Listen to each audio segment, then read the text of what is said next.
آپ اظہار گناہ کرتے ہیں نا تو سامنے والا بھی دلیر ہوتا ہے، کہتا ہے اس نے کیا میں کر لوں گا تو پھر کیا ہوا۔ ہمارے علماء نے لکھا ہے کسی کی نماز قضا ہو جائے تو کسی کو بتائے نہ، قضا پڑھ ڈالے، اس کا جگہ جگہ ذکر نہ کرے۔ جب آپ کہیں گے نا میری قضا ہو گئی تو آپ کے ساتھ رہنے والا بچہ دوست سمجھے گا یار اس کی قضا ہو گئی ہے تو میری بھی ہو جائے گی تو کیا ہوگا۔ گناہ کرنا بھی گناہ ہے اور گناہ کا اظہار بھی گناہ ہے۔ بعض اوقات لوگ ایک طرف توجہ کر کے ایک طرف سے غافل ہو جاتے ہیں، نہ، توجہ ہمہ پہلو رکھنی ہے۔ ہمارے ذمے جتنے بھی حقوق ہیں ان سب پر توجہ، ہر چیز کا خیال، ایسا نہ ہو کہ عبادت کرتے رہ جائیں اور حقوق العباد ہم سے چھوٹ جائیں، اور حقوق العباد اتنے زیادہ ادا کریں۔ ایک صاحب مجھے کہنے لگے ایک دفعہ بڑے وثوق کے ساتھ کہنے لگے جی معاذ اللہ ثم نہیں جی ٹائم ملتا پھر نماز دا کی کریے، روزی کمانا بھی تو عبادت ہے نا۔ تو میں نے کہا آپ نے عبادت کرنا ایک حصہ قبول کیا ہے، آپ نے کل عبادت نہیں قبول کی۔ عبادت کل ہے ہمہ پہلو، ایک حصہ آپ قبول کر کے نکل گئے اور باقی آپ نے چھوڑ دی۔ تو کسی ایک طرف سے بھی غافل نہیں ہونا، جتنی ذمہ داریاں ہیں جتنی ڈیوٹیاں ہیں ان سب کا خیال۔ اور جو بڑا آدمی ہوتا ہے، بڑا گھر میں بڑا ہو، قبیلے میں بڑا ہو، علاقے میں بڑا ہو، ادارے میں بڑا ہو، کلاس میں بڑا ہو، جو بڑا ہے اس کی تو ساری آنکھیں کھلی ہوئی ہونی چاہیے، ایک ایک پر اس کی نظر ہونی چاہیے کہ میری کہاں ضرورت ہے، کہاں مجھے اشک شوئی کرنی ہے، کس کے ساتھ میں نے کس طرح محبت کا رویہ رکھنا ہے۔ غافل نہ بنے۔ اچھا جی اب کیسے پتہ چلے گا کہ ہم غافل ہیں؟ یہ کیسے پتہ چلے گا؟ آپ کسی بندے سے بھی پوچھ لیں حالات کیا ہیں تو کہتا ہے اللہ کا شکر ہے کبھی کسی کا دل نہیں دکھایا، اللہ کا شکر ہے جی زمانہ ہو گیا پانچوں نمازیں پڑھتا ہوں، اللہ کا شکر ہے جی۔ کیسے پتہ چلے گا غافل ہے؟ پہلی علامت ہمارے علماء اور صوفیاء نے غافل بندے کی لکھی ہے۔ اس آئینے میں نے اور آپ نے اپنا آپ دیکھنا ہے۔ غافل بندے کی پہلی علامت یہ ہوتی ہے کہ وہ دنیاوی کاموں میں چست ہوتا ہے اور اللہ اور اس کے رسول کی فرما برداری میں سست ہوتا ہے۔ یعنی نماز کے وقت تو اسے نیند ستاتی ہے، پریشانی ہوتی ہے، لیکن اگر کسی جگہ مال مل رہا ہو، پیسے مل رہے ہوں، وہاں جانا ہو تو پھر اسے کوئی چیز بھی تنگ نہیں کر۔ دنیاوی کاموں میں چست ہوگا، یعنی ٹی وی کے آگے، موبائل کے آگے وہ گھنٹوں بیٹھا ہوا ہے، اور اگر اسے 25 منٹ قرآن پاک سننا پڑ جائے، اگر اسے 20 منٹ دینی محفل میں بیٹھنا پڑ جائے، اگر اسے کہا جائے کہ تو 20 رکعت نماز نفل ادا کر، دنیاوی کاموں میں چست ہے، دینی کاموں میں، یہ غفلت کی پہلی علامت۔ پھر ذاتی معاملات پہ پیسہ خرچ کرنا ہو تو ڈھیر سارا ہے، کسی غریب کی مدد کرنی ہو تو۔ وہ ہمارے ایک دوست ہیں، وہ اکثر کہا کرتے ہیں، وہ کہتے ہیں آج کل کسی سے کہنا فلائی کام میں، دینی کام میں، کسی کی مدد میں کچھ 4 پیسے خرچ کرنے ہیں تو لوگ کہتے ہیں ہاتھ تنگ ہے۔ ہاں کوئی سستا پلاٹ ملتا ہو نا، اور اگر یہ سمجھ آ جائے کہ وہ مجبور ہے بیچارہ بیچنے والا، تو پھر کہتے ہیں میں 2-3 دوستوں کو پھاڑ لے سن۔ ذاتی کاموں میں جب بندہ چست ہو اور دینی کاموں میں سست ہو تو مطلب یہ ہے کہ بندہ غافل ہے۔ پہلی علامت غفلت کی۔ اور غفلت کی دوسری نشانی یہ ہے کہ انسان گناہ کے کاموں کو معمولی سمجھنے لگ جاتا ہے۔ یہ غافل بندے کی نشانی ہے، گناہ کو معمولی سمجھتا ہے، چھوٹا سمجھتا ہے۔ آج کل لوگ کہتے نہیں میں کو اکیلا کر رہا ہوں، ساری دنیا ہی کرتی ہے۔ اور جناب کیا ہو گیا اگر یہ غلطی ہو گئی تو بندے سے ہو ہی جاتا ہے۔ گناہ کو معمولی سمجھنا، چھوٹا سمجھنا اور کہنا پھر کیا ہو گیا ہے، انسان سے غلطی ہو جاتی ہے۔ آپ دیکھ لیں کہ سینکڑوں بیسیوں گناہوں کا بوجھ ہمارے سروں پہ ہوتا ہے، لیکن کوئی ہمارا دبدبہ ہے، کوئی ہماری گفتگو ہے، کوئی ہمارے جملوں میں خود پسندی ہے، کوئی ریاکاری ہے، کوئی تصنع ہے۔ یہ غافل بندے کی علامت ہے۔ نبی اکرم صلی اللہ تعالیٰ علیہ وآلہ وسلم نے فرمایا مومن اپنے گناہوں کو پہاڑ کی طرح سمجھتا ہے۔ یہ بخاری میں حدیث ہے۔ مومن پہاڑ کی طرح جانتا ہے اور وہ ڈرتا ہے کہ کہیں وہ پہاڑ اس کے اوپر گر نہ جائے، یعنی کہیں مجھے میرے گناہ کی سزا نہ مل جائے۔ چھوٹے گناہ کو بھی پہاڑ جانتا ہے، یار مجھ سے غلطی ہو گئی، مجھے ٹھیک کر لینی چاہیے، مجھے معافی لے لینی چاہیے۔ مجھے توبہ کر لینی چاہیے۔ مومن اپنے اوپر گناہ کو پہاڑ کی جانب سمجھتا ہے، اور حضور علیہ الصلوۃ والسلام فرماتے ہیں کہ یہ جو فاسق اور فاجر ہوتا ہے نا، اللہ کا نافرمان، یہ گناہ کو مکھی کی طرح سمجھتا ہے۔ یہ سمجھتا ہے میں نے اشارہ کرنا ہے، مکھی نے اڑ جانا ہے۔ مومن کی علامت یہ ہے کہ وہ پہاڑ جانتا ہے، اگر غلطی ہو جائے تو پہاڑ۔ امام اعظم ابو حنیفہ رحمۃ اللہ علیہ گزر رہے تھے تو بارش ہو گئی تھی اور کوفہ میں کیچڑ تھا، تو آپ نے جو جوتے پہنے ہوئے تھے ان جوتوں سے چلتے ہوئے نا آپ کے پاؤں سے کچھ مٹی اڑی، تو سامنے ایک یہودی تھا، اب اس زمانے میں دیواریں کچی ہوتی تھی، اس کے دیوار پر جا کے وہ مٹی جو تھی وہ لگ گئی۔ اب امام صاحب بڑے پریشان ہوئے کہ میں نے اس کی دیوار کو آلودہ کر دیا۔ یہاں تو لوگ اپنی اینٹیں رکھتے رکھتے کئیوں کی دیواریں توڑ ہی دیتے ہیں، اور پھر وہ اس پر ماننے کو بھی تیار نہیں ہوتے، تسلیم کرنے کو بھی تیار نہیں ہوتے۔ وہ کہتے ہیں پھر کیا ہو گیا، اب ہمارا یہاں گھر ہے تو ہم نے ٹرالی منگوانی نہیں تھی، ہمارا حق بنتا تھا۔ امام صاحب کے پیروں سے ذرا کیچڑ اڑا، یہودی کی دیوار پہ لگا، اس کی کچی دیوار تھی۔ امام صاحب پریشان ہو گئے، سوچنے لگے کہ اگر میں دیوار سے یہ کیچڑ اتارتا نہیں تو یہ بھی زیادتی ہے، میں نے اس کی دیوار کو گدلا کر دیا، اور اگر میں اتارتا ہوں تو کچھ مٹی اس کی دیوار کی بھی اتر جائے گی، کچی دیوار ہے، یہ بھی زیادتی ہے۔ مومن گناہ کو پہاڑ کی طرح سمجھتا ہے کہ کہیں گر نہ جائے، اس کی بھی کہیں سزا نہ مل جائے۔ امام صاحب نے اس کے دروازے پہ دستک دی، وہ باہر آیا تو اتفاق سے وہ آپ کا مقروض بھی تھا، اس نے پیسے دینے تھے۔ باہر نکلتے ہی کہنے لگا اوہو آپ تو قرض لینے آ گئے، میرے پاس تو ابھی گنجائش نہیں ادا کرنے کی۔ تو امام صاحب کہنے لگے تو قرض چھوڑ، وہ میں نے معاف کیا، میرے سے ایک غلطی ہو گئی ہے۔ میں آ رہا تھا، لکڑی کے جوتے اس زمانے میں کھڑاؤں لوگوں نے پہنے ہوتے تھے، کہا وہ میرے پیروں سے ذرا کیچڑ اڑا ہے، تیری دیوار پہ لگ گیا ہے۔ اب میں بڑی دیر سے کھڑا سوچ رہا ہوں کہ اگر میں تیری دیوار صاف نہ کروں تو میں نے یہ میلی کر دی، گدلی کر دی، یہ بھی بات درست نہیں ہے، زیادتی، اور اگر میں اسے صاف کرتا ہوں کچی دیوار سے کچھ مٹی اتر جائے گی تو یہ بھی زیادتی ہے، اب تو بتا میں کیا کروں۔ تو بے موسمہ پھل تھا نا یہ، تو بے موسمہ پھل دیکھ کے بندہ حیران ہو جاتا ہے، جو باتیں روٹین میں نہ ہو رہی ہوں وہ ذرا انوکھی لگتی ہے، بندہ حیران ہو گیا، غور سے امام صاحب کا چہرہ دیکھنے لگا، غور سے چہرہ دیکھنے لگا، اور پھر تھوڑی دیر سوچنے کے بعد کہنے لگا حضور پہلے میں نے دین اسلام کے بارے میں پڑھا اور سنا تھا، آج میں نے دین دیکھا ہے۔ پہلے میں نے سنا تھا کہ دین اسلام اس طرح کا ہے، آج میں نے دین۔ ہم نہ پوری دنیا کے کافروں کو دین سنانا چاہتے ہیں، دکھانا نہیں چاہتے، ہم نیک نظر آنا چاہتے ہیں، نیک بننا نہیں چاہتے، ہم نیک نظر آنا چاہتے ہیں۔ نتیجہ کیا نکلتا ہے کہ کچھ عرصے کے بعد پتہ چل جاتا ہے بندہ کس لیول کا نیک ہے، کیا معیار ہے اس کی نیکیوں کا۔ کہنے لگا حضور پہلے میں نے دین سنا تھا، آج دیکھا ہے۔ آپ وہ مٹی کی دیوار پر جو کیچڑ لگ گیا ہے، دیوار کو بعد میں صاف کیجئے گا، پہلے کلمہ پڑھائیں تاکہ میرے اندر کا کفر صاف ہو جائے، مجھے مسلمان کر دیں۔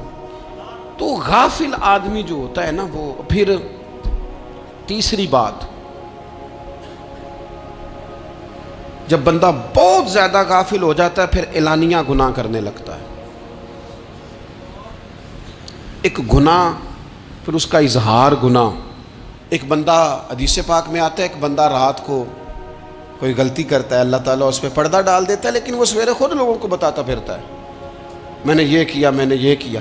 جب آپ اظہار گناہ کرتے ہیں نا تو سامنے والا بھی دلیر ہوتا ہے، کہتا ہے اس نے کیا میں کر لوں گا تو پھر کیا ہوا۔ ہمارے علماء نے لکھا ہے کسی کی نماز قضا ہو جائے تو کسی کو بتائے نہ، قضا پڑھ ڈالے، اس کا جگہ جگہ ذکر نہ کرے۔ جب آپ کہیں گے نا میری قضا ہو گئی تو آپ کے ساتھ رہنے والا بچہ دوست سمجھے گا یار اس کی قضا ہو گئی یا تو میری بھی ہو جائے گی تو کیا ہوگا۔ گناہ کرنا بھی گناہ ہے اور گناہ کا اظہار بھی گناہ ہے۔ نبی اکرم صلی اللہ تعالیٰ علیہ وآلہ وسلم نے ارشاد فرمایا میری ساری امت کو معافی مل جائے گی سوائے ان لوگوں کے جو اعلانیہ گناہ کرتے ہیں۔ یہ بخاری مسلم دونوں میں حدیث موجود ہے۔ جو اعلانیہ گناہ، جنہوں نے خود ساری دنیا کو گواہ بنا لیا، میں نے یہ بھی جرم کیا، یہ بھی کیا، یہ بھی کیا، یہ بھی کیا، خود انہوں نے لوگوں کے، بہت بڑے غافل آدمی کی علامت ہے کہ گناہ کرے اور پھر اوپر سے اعلانیہ گناہ کرے، اتنا بڑا جرم کرے۔ پھر چوتھی علامت اگر ہم دیکھنا چاہیں کہ ہم غافل تو نہیں، تو غافل بندے کی چوتھی علامت یہ ہوتی ہے کہ وہ فضول کاموں میں وقت بڑا ضائع کرتا ہے۔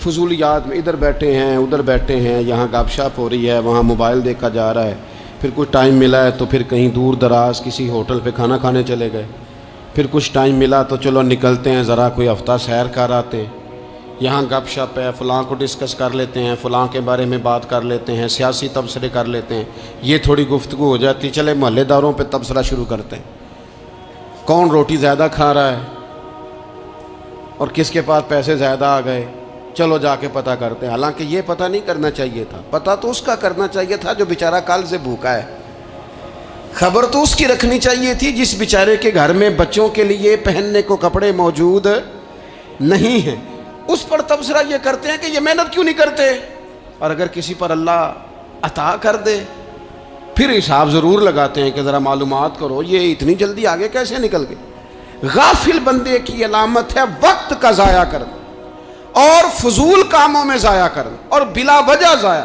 اور ایسے سوالات کرنا جن کی ضرورت ہی کوئی نہیں، بالکل ضرورت ہی نہیں، کوئی مطلب ہی نہیں، لیکن ہم لوگ وقت ضائع، یہ غفلت کی علامت، غفلت۔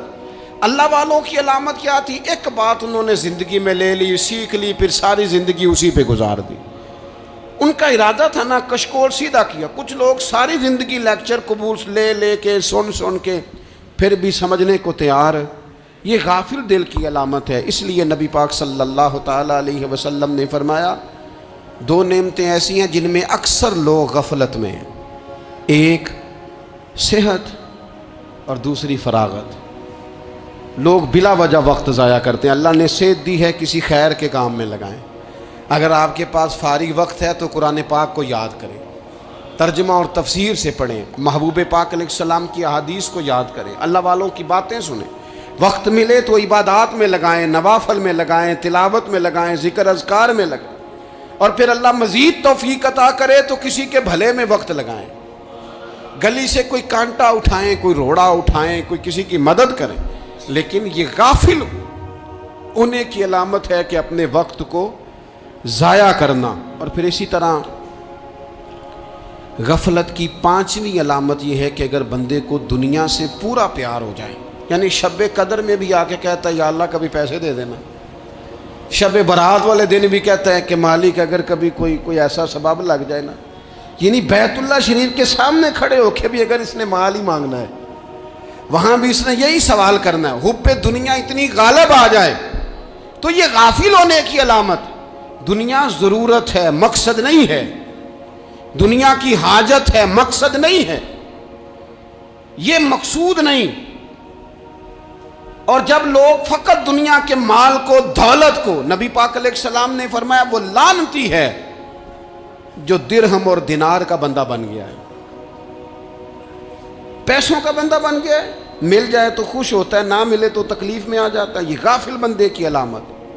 مومن تو وہ ہوتا ہے کہ دولت رزق حلال ضرور کماتا ہے تاکہ کسی کے آگے ہاتھ نہ پھیلانا پڑے، کوشش ضرور کرتا ہے، پر دنیا کو جیب میں جگہ دیتا ہے، دل میں نہیں دیتا۔ اس کی جگہ جہاں ہے اسے وہاں رکھتا ہے، اسے دل میں جگہ، دل تو ایک ہے، اس میں رب و رسول کو بسائیں گے یا کسی اور کو بسائیں گے؟ تو حب دنیا یہ غافل ہونے کی بہت بڑی علامت ہے۔ پھر اسی طرح جو بندہ رب کریم کو جانتا نہیں نا وہ بھی غافل ہو جاتا ہے۔ ایک تو جو یہ نہیں نہ جانتا کہ رب کریم سزا دے گا، وہ مجھے دیکھ رہا ہے، اسے نہ اونگ آتی ہے نہ نیند آتی ہے، جو اس کی معرفت نہیں رکھتا کہ میرا رب ہر وقت مجھے دیکھ رہا ہے، وہ بھی غافل ہو جاتا ہے۔ جسے پتہ ہونا کہ مجھے دیکھ رہا ہے وہ غافل نہیں ہوتا۔ اور جو یہ سمجھ لیتا ہے نا کہ شاید معاذ اللہ ثم، اس یقین کو پکا نہیں کرتا، وہ غافل ہو جاتا ہے۔ اور ایک جو یہ نہیں نہ جانتا کہ رب مہربان کتنا ہے، وہ بھی غافل ہو جاتا ہے۔ مجھے بتائیے سب سے زیادہ تو بندہ اس کے دروازے پہ جاتا ہے نا جو سب سے زیادہ مہربانی کرنے والا ہو، اس دروازے سے بندہ اٹھتا ہی نہیں۔ تو جس کو یہ یقین ہو جائے نا سب سے زیادہ کرم فرمانے والی ذات اللہ رسول کی ہے، وہ کبھی رب رسول سے غافل نہیں ہوتا، وہ کبھی اللہ رسول کا دروازہ چھوڑ کے نہیں جاتا، وہ کبھی کسی اور جگہ جا کے پناہ تلاش نہیں کرتا۔ جسے پتہ چل جائے نا وہ کریم کتنا ہے، مہربان کتنا ہے۔ ملا رومی رحمت اللہ علیہ فرماتے ہیں بہت بڑا مجرم تھا ایک بندہ، بہت بڑا گناہگار تھا، بت کو پوجتا تھا، تھک گیا، ساری رات بت کے سامنے کھڑا تھا، معاذ اللہ یا صنم یا صنم یا صنم کہتے، تھک گیا، نیند آ گئی، اونگ آ گئی۔ جب پوری طرح نیند آ گئی اور دماغ پہ نیند قبضہ کرنے لگی تو اس کے منہ سے نکل گیا، صنم صنم کہہ رہا تھا نا، نکل گیا یا صمد، او بے نیاز مالک۔ رب کریم نے فرشتوں سے فرمایا دوڑ کے جاؤ، جو کہتا ہے اسے دے دو۔ فرشتے کہنے لگے مالک تو بت کو پکار رہا تھا، اس نے تو غلطی سے نام لیا ہے۔ فرمایا مجھے نہیں پتا، لیکن دیکھو نا اس نے مجھے پکارا تو ہے نا، کتنی دیر سے جھوٹے کو پکار رہا تھا، اس کا معاملہ حل نہیں ہوا، اب اگر سچے کو پکارنے پہ بھی حل نہ ہوا تو فرق کیا رہ جائے گا؟ دے دو جو مانگتا ہے، دے دو۔ میرے دوست گر پتہ چل جائے وہ کریم کتنا ہے، وہ مہربان کتنا ہے۔ میرے رسول پاک علیہ الصلوۃ والسلام نے تو فرمایا تیری آنکھ سے اگر اس کے خوف سے اتنا آنسو بھی نکل گیا جتنا مچھر کا پر ہوتا ہے، تو جس طرح بھینس کے تھنوں سے نکلا ہوا دودھ واپس تھنوں میں نہیں نہ جاتا، جو اتنا بھی روئے نہ روئے اللہ کے خوف سے، وہ بندہ دوزخ میں نہیں جائے گا۔ تھوڑی دیر کے لیے ڈر جائے اپنے رب سے، آئے تو صحیح۔ عدم معرفت غفلت پیدا کرتی ہے، تو آ تو صحیح، وہ تو کریم ہی بڑا ہے، وہ تو مہربان ہی بڑا ہے۔ حضرت زنیرہ رضی اللہ تعالی عنہ حضور کی صحابیاں ہیں۔ ایام جو مکے کے تھے مسلمانوں پر بڑی آزمائش کے تھے، انہیں بڑا مارا کفار نے، اتنا مارا کہ ان کی بینائی چلی گئی، نظر آنا بند ہو گیا۔ کافروں کی عورتوں نے تانا دیا کہ تو نے ہمارے بت چھوڑے ہیں نا، تو دیکھنا تیری بینائی چلی گئی۔ تو جناب زنیرہ اللہ پہ بھروسہ، توکل، معرفت الہی کا جذبہ، اٹھ کے کھڑی ہو کہنے لگی چپ کرو، تمہارے جھوٹے بت کیا کر سکتے ہیں، میرا رب چاہے تو صبح جب میں اٹھوں تو میری آنکھیں روشن ہو، اگر کریم کرم کر دے۔ لوگ کہتے ہیں واقعی ایسا ہوا، جب وہ سویرے اٹھیں تو اللہ نے ان کی روشنی واپس کر دی تھی۔ تجھے پتہ چل جانا وہ مہربان کتنا ہے۔ وہ ایک بزرگ تھے تو ان سے کسی نے کہہ دیا کہ اگر آپ کا حساب آپ کے ماں باپ کے ذمہ ہو جائے تو پھر کیسا، پوچھنے کے لیے قیامت میں اگر ماں باپ حساب لیں تو پھر کیسا۔ تو بڑے سیانے لوگ تھے جو دل والے تھے، کہنے لگے نہیں، رب کریم ہی ٹھیک ہے، اس لیے کہ وہ ماں باپ سے کہیں بڑھ کر پیار کرنے والا ہے۔ اگر یہ معرفت مل جائے وہ کریم کتنا ہے، اور جب بندہ پوری طرح اس کی بارگاہ میں آ کے تڑپ جاتا ہے نا، مولا میں جاؤں کدھر، تیرا دروازہ چھوڑ کے جاؤں کدھر۔ اقبال کہتے ہیں وہ ایک سجدہ جسے تو گراں سمجھتا ہے، 1000 سجدوں سے دیتا ہے آدمی کو نجات۔ تجھے جگہ جگہ جھکنا نہیں پڑے گا اگر تو صحیح معنوں میں اپنے رب کی بارگاہ میں جھک جائے۔ تو میرے عزیز کوشش کرے کہ اس کی معرفت، اس کا کرم، اس کی عطا اور اللہ تبارک و تعالیٰ کے حاضر و ناظر ہونے پر عین الیقین، حق الیقین حاصل کریں۔ اور پھر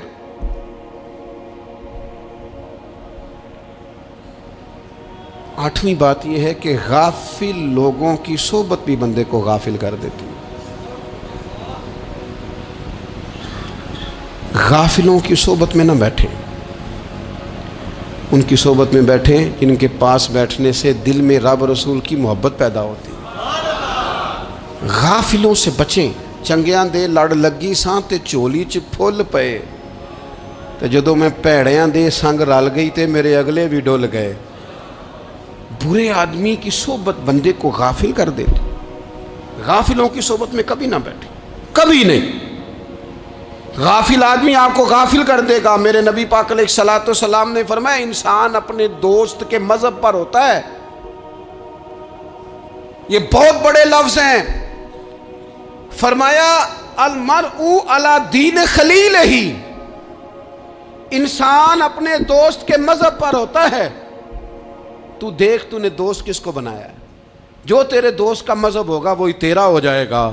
ہم نے دوست بنایا نا غوث پاک جیلانی کو, ہم نے یاری لگائی ہے نا داتا علی اجمیری سے, ہماری نسبت ہے نا معین الدین اجمیری سے, ہمارا تعلق ہے نا بہاؤالدین زکریا ملتانی سے, ہمارا رشتہ ہے نا حضرت مجدد الفسانی سے, ہم ماننے والے ہیں نا اعلیٰ حضرت بریلوی کے, ہمارا تعلق ہے کبھی جماعت علی سے کبھی مہر علی سے, ہمارا ان سے تعلق ہے تو صبح شام ہماری زبان پہ رہتا ہے بالغ العلا بکمالہ کشفت دجا بجمالہ حسنت جمیع خصالہ صلو علیہ وآلہ. ان سے تعلق جڑا ہے نا تو کئی دفعہ تنہائیاں تڑپا دیتی ہیں اور تڑپ کے کہتے ہیں آج سکھ متران دی ودھیری ہے, آج سکھ متران دی. سکھ کہتے ہیں اڈیق کو, متر کہتے ہیں محبوب کو. اج سکھ متران دی ودھیری ہے, اے کیوں دلڑی اداس گھنیری ہے, لوں لوں وچ شوق چنگیری ہے, اج نینا لائیاں کیوں جھڑیاں, سبحان اللہ سبحان اللہ سبحان اللہ. پہلے کہتے ہیں سکھ متران دی ودھیری ہے یعنی اداس ہوں, پھر حضور کے جلووں پہ نظر کرتے ہیں, کہتے ہیں سبحان اللہ سبحان اللہ. ماں اجمل کا, ماں احسانہ کا, ماں اکمالہ کا, اور پھر فوراً کہنے لگے او کتھے مہر علی, او کتھے مہر علی, کتھے مہر علی تے کتھے تیری سنا. اب دیکھو مشتاق اکھیں کتھے جاڑیاں بلغ العلا بے کمال کشفت دجا بے. اور میرے اعلیٰ حضرت کہنے لگے سرور کہوں کہ مالک و مولا کہوں, باغ خلیل کا گلے زیبا کہوں تجھے, تیرے تو وصف عیب تناہی سے ہیں بری, حیران ہوں میرے شاہ میں کیا کیا کہوں تجھے. غافل آدمی کی علامت ہے برے لوگوں کی صحبت میں. خبردار ان کے پاس نہ بیٹھنا جن کے پاس بیٹھنے سے تمہارے دلوں میں اولیاء اللہ, اللہ کے بندوں کی عداوت پیدا ہو. خبردار خبردار ان کے پاس نہ بیٹھنا جن کے پاس بیٹھنے سے تمہارے دلوں میں حضور کی اولاد پاک کے بارے میں شک پیدا ہو. خبردار اس شخص کے پاس نہ بیٹھنا جو امام حسین ابن علی کے بارے میں کوئی کمزور بات کرتا ہو, بچنا. خبردار اس سے بچنا جو حضور کے صحابہ کے بارے میں بات کرے, بچنا بچنا اس سے. جو سیدنا ابو بکر صدیق کے بارے میں کوئی, دیکھو کیا مقدر ہیں صدیق و فاروق کے, جن کے گھر ہی رحمتوں کے خزینے میں. بھلا کیا کہا نبی پاک, حضور نے فرمایا میرے اوپر جس نے نیکی کی تھی بدلہ دے دیا ہے. یہ جو میرے ابو بکر صدیق ہے نا, ان کو میں اللہ کی بارگاہ میں لے جاؤں گا, کہوں گا مالک تو ہی بدلہ عطا فرما. ایک ہاتھ میں جناب صدیق کا ہاتھ پکڑا, ایک میں حضرت عمر کا ہاتھ پکڑا, اور حضور مسجد نبوی سے باہر آ رہے ہیں. دیکھنے والے کی زبان سے بے ساختہ سبحان اللہ نکل گیا. کیا شان ہے, کیا مقدر ہے. تو حضور علیہ السلام رک گئے, اور روک کے فرمایا تو حیران ہو رہا ہے نا, تو حیران ہو رہا ہے نا کہ میں نے ایک ہاتھ میں ابو بکر کو پکڑا ہے, ایک میں عمر کو پکڑا ہے. فرمایا قیامت میں جب میری قبر کھلے گی تو میں اسی طرح قبر سے نکلوں گا, اس طرح میدان محشر میں آؤں گا. خبردار حضور وفاداروں کے وفادار رہنا, ان کے وفادار رہنا, ان کے وفادار رہنا. بڑا عجیب دور آیا ہے. ہم نے یہ دور دیکھا ہے کہ لوگ حضور کے صحابہ کے بارے میں بھی بات کریں گے. اب نبی پاک کی اولاد پاک کے بارے کو بھی ڈسکس کیا جائے گا. اپنا منہ تو دیکھ, اپنی حیثیت دیکھ, اور پھر وہ بندے دیکھ جن کو اللہ نے چن کے اپنے محبوب کی غلامی کے لیے حضور کے قریب بٹھایا ہے. تو بچنا ایسے لوگوں سے, پرہیز کرنا. خبردار عقیدہ ستھرا رکھنا, عقیدہ ستھرا رکھنا, صاف رہنا, پاکیزہ رہنا, غافلوں کی صحبت سے بچنا. بڑا ڈرتے ہیں اللہ سے, دعائیں مانگتے ہیں یا اللہ نسلوں میں بھی وہی بندے پیدا فرما جو عقیدے پکے رکھنے والے ہیں. وہ بندے پیدا فرما ہماری نسلوں میں۔ ایک وہ بندہ بھی غافل ہو جاتا ہے جو امیدیں لمبی لگا لیتا ہے، جن کے منصوبوں میں دولت بھی ہوتی ہے، گھر بھی ہوتا ہے، اولاد کا بڑا ہونا بھی ہوتا ہے، پوتے پوتیاں نواسے نواسیاں دیکھنا بھی ہوتا ہے، یہاں بھی گھر وہاں بھی گھر، یہ سیر، یہ سارا کچھ ہوتا ہے، لیکن رب کی بارگاہ میں پیش ہونا جن کے پیش نظر نہیں ہوتا۔ لمبی امیدیں۔ حضرت مولا علی شیر خدا فرمایا کرتے تھے، میں تم پر دو باتوں کا خوف کھاتا ہوں، جو ڈر آتا ہے، ایک یہ کہ تم خواہش کی پیروی کرو گے، جو نفس کی خواہش ہوگی اس کے پیچھے لگ جاؤ گے، اور ایک تم لمبی لمبی امیدیں باندھو گے، اتنے سال جینا ہے، اتنے 100 سال جینا ہے، یہ کرنا ہے، وہ کرنا ہے۔ منصوبہ بندی کریں مستقبل کے لیے، وہ بری نہیں، لیکن تیاری رکھیں، تیاری رکھیں، اس بات کا بھی خیال رکھیں کہ اللہ کی بارگاہ میں حاضر ہونا۔ یہ غفلت کی چیزیں ہیں جو بندے کو غافل کر دیتی ہیں۔ جو لوگ اللہ کا ذکر نہیں کرتے وہ بھی غافل ہو جاتے ہیں، اور جو فضول باتیں زیادہ کرتے ہیں نا، ہنستے زیادہ ہیں۔ فَلْيَضْحَكُوا قَلِيلًا وَلْيَبْكُوا كَثِيرًا، قرآن کہتا ہے زیادہ رویا کرو، کم ہنسا کرو۔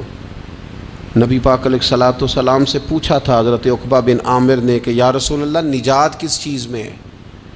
تو نبی پاک علیہ الصلوۃ والسلام نے فرمایا ایک تو اپنی زبان قابو میں رکھو، دوسرا فرمایا اپنے گھر میں ٹھہرے رہو، تمہارا گھر تمہارے لیے کافی ہو، فضول نہ نکلو گھر سے، اور تیسرا فرمایا اپنی خطاؤں پہ رویا کرو۔ کثرت کلام اور فضول کلام اور بلا وجہ یہ بندے کو غافل کرتا ہے، دل کو سخت کرتا ہے۔ یہ چند چیزیں ہیں جو انسان کو غفلت میں ڈالتی ہیں۔ اپنے آپ کو ان چیزوں سے بچائیں اور غفلت کو توڑیں۔ آپ کے ذمے، میرے ذمے جو حقوق و العباد ہیں ان کا پتہ کریں، جو اللہ رسول کے حقوق ہیں ان کی خبر دیکھیں، ہماری جو ذمہ داریاں ہیں ہم کس طرح انجام دے رہے ہیں اس پر توجہ کریں، اپنے معاملات کو ٹھیک کریں۔ ہم انسان ہیں، کوتاہیاں تو رہ جائیں گی، لیکن جب کوشش کریں گے تو پھر رب تعالیٰ مدد بھی فرمائے گا۔ ایک بات اور کرنی ہے، ایک تو میں نے عرض کیا غفلت کو توڑنا، ایک دوسری بات قرآن مجید کا ایک سبق اور، جب غفلت توڑنی ہے تو پھر لازمی طور پر ایک کام کرنا پڑے گا۔ میں نے یہ عرض کیا تھا کہ پلاننگ نہیں کرنی، فیصلہ کرنا ہے، تو فیصلہ کرنا ہے تو کرنا کیا ہے؟ پھر قرآن حکیم نے سورہ بقرہ میں کہا فاستبقوا الخیرات، یعنی تم نیکیوں کی طرف دوڑو، جلدی جلدی نیکیاں کرو، فٹافٹ، دیر نہ کرو۔ فٹافٹ سے مراد یہ نہیں کہ نیکی جلدی جلدی کر جاؤ، یعنی ٹال مٹول نہ کرو خیر کے کام میں، کل کریں گے، پرسوں کریں گے، عمرہ کر رہے ہیں پھر نیکی ہیں، حج کر رہے ہیں پھر نیکی ہیں، بچے بیال ہوں پھر میں نیک ہوں، یہ تھوڑا سا یہ کام ٹال مٹ۔ فاستبقوا الخیرات، نیکیوں کی طرف دوڑو، جلدی کرو، بھاگو۔ نبی پاک صلی اللہ تعالیٰ علیہ وسلم نے فرمایا 5 چیزوں کو 5 چیزوں سے پہلے غنیمت جانو۔ حضور علیہ الصلوۃ والسلام فرمانے لگے ایک تو تم جوانی کو نہ بڑھاپا آنے سے پہلے پہلے غنیمت سمجھ لو۔ نبی کریم صلی اللہ تعالیٰ علیہ وآلہ وسلم ارشاد فرمانے لگے کہ اپنی صحت کو غنیمت جان لو، بیماری آنے سے پہلے پہلے۔ پھر حضور علیہ الصلوۃ والسلام فرمانے لگے اگر اللہ نے تمہیں مال دیا ہے، وسعت دی ہے، تو نیکی کر لو، خرچ کر لو اللہ کے راستے، خدا نہ خواستہ تم پر غریبی آ جائے۔ اور پھر حضور سید عالم صلی اللہ تعالیٰ علیہ وسلم فرمانے لگے اگر تمہیں اللہ نے کچھ فراغت دی ہے، بہت زیادہ مصروف نہیں ہو، تو غنیمت جان لو، جلدی سے نیکی کر لو قبل اس کے کہ تم مشغول ہو جاؤ۔ اور 5ویں بات حضور نے بیان کی، فرمایا زندگی کو غنیمت جانو، موت آنے سے پہلے پہلے جلدی سے نیکی کر لو۔ نیکی کے لیے ساری زندگی منصوبہ بندی نہ کرتے رہو، نیکی کے لیے دیکھو نا، ہماری زندگی میں یہاں دنیا میں رہ کے چند منٹوں میں وہ نیکی کی جا سکتی ہے جو قیامت کے بعد صدیوں کا ہمارا فائدہ کرے گی، صدیوں کا فائدہ کرتے نہیں۔ پلاننگ کر رہے ہیں، منصوبہ بندی کر رہے ہیں، بس تیاری کر رہے ہیں، بس حضرت آپ دعا کر دیں، اللہ تعالیٰ دعائیں بھی قبول فرمانے والا ہے۔